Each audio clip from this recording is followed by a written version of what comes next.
So here we are back at the garage, just about to cut some bits out of the 235. Just thought I'd show you a few top safety tips. So when mounting your jock strap for your 5-point or 6-point harnesses, don't forget to mount it through an aluminium plate with a big washer. Yes.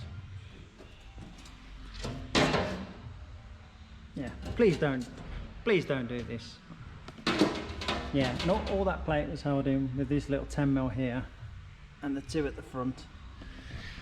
We also found out that the seat was actually riv nutted in, which we'll show you now, which is the bits we're about to chop out.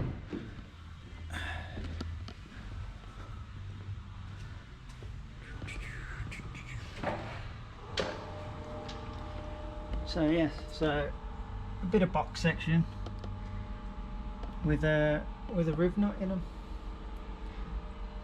This one, I don't know what that is. I probably won't be able to cut that bit off, so we'll leave that in. But we'll try and get as much as we can of this and this one out. But yeah, top safety tip: don't do it.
So just finished cutting them all out, so we can see a closer look on how they welded them to the floor.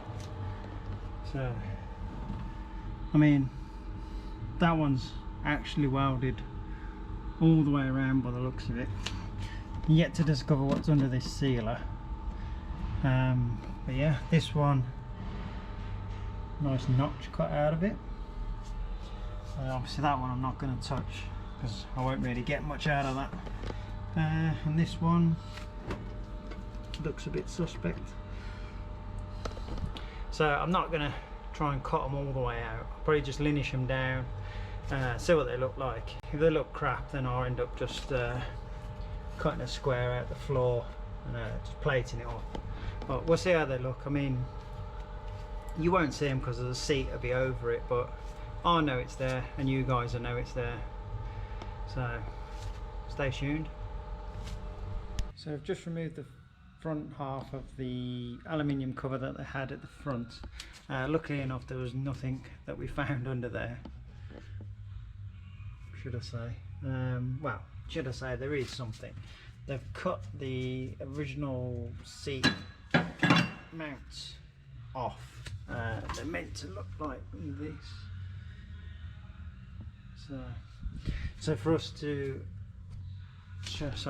me to run a standard universal seat rail, I'm going to have to put a thread back in these. I think the easiest and cleanest way to do it is put a plate over the top with a nut welded on the bottom side of this plate, drill a hole, weld a nut on the bottom side, and I think the same the other side. So yeah, I'll get to it. So we just got the plates welded up, well, the nuts welded on the underside. There's no point welding them all the way around because the welds are literally just there to hold the nut to the plate when you bolt the seat through it. So yeah, got this one all ground up, got the other one tacked on. So yeah, we'll drop that one in. I've lost my bolt now.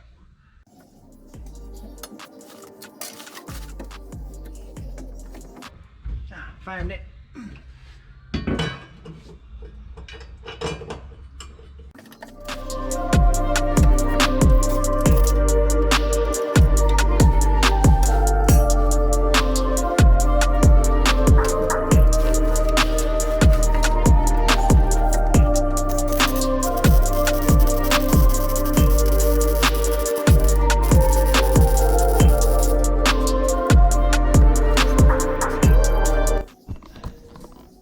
So just finished doing the seat floor plates. So yeah, just give you guys a quick look at what they look like finished. So yeah, there they are, all done. Ground all the bits of splatter off the top so the seat will sit nice and flat. I haven't bothered painting them yet because I'm still unsure of what I'm doing with these. Whether to cut them out the floor or just keep grinding them down, I'm not too sure yet. But anyway, on a different note, yeah, that's not what I was expecting. But yeah, basically what I can work it out is that this car originally had a bag tank or a fuel cell, because there's the dump tank tube plate been welded in. Obviously it's not on the outside. It did have a nice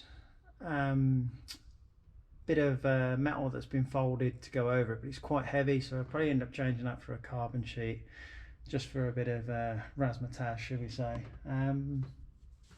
Worked out a few things tonight, like where to mount dry sump tank. Fuel tank I'm probably going to put in the back where the battery is and recess it down. This is not the tank, this is just a spare that we've got. 2 brand new 404s.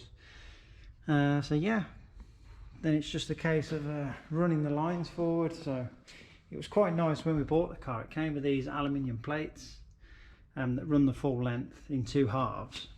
So what we've worked it out, if obviously the stock tank's going to disappear, put that down there. Sorry about this. The LED lights in this workshop make the camera flicker, so I'm after using a torch. But I picked the torch up where it's a bit faulty. But yeah, anyway, so planning on running the fuel lines and any other lines through this section. We're going to cut this out and box it through that hole there, and then under this plate.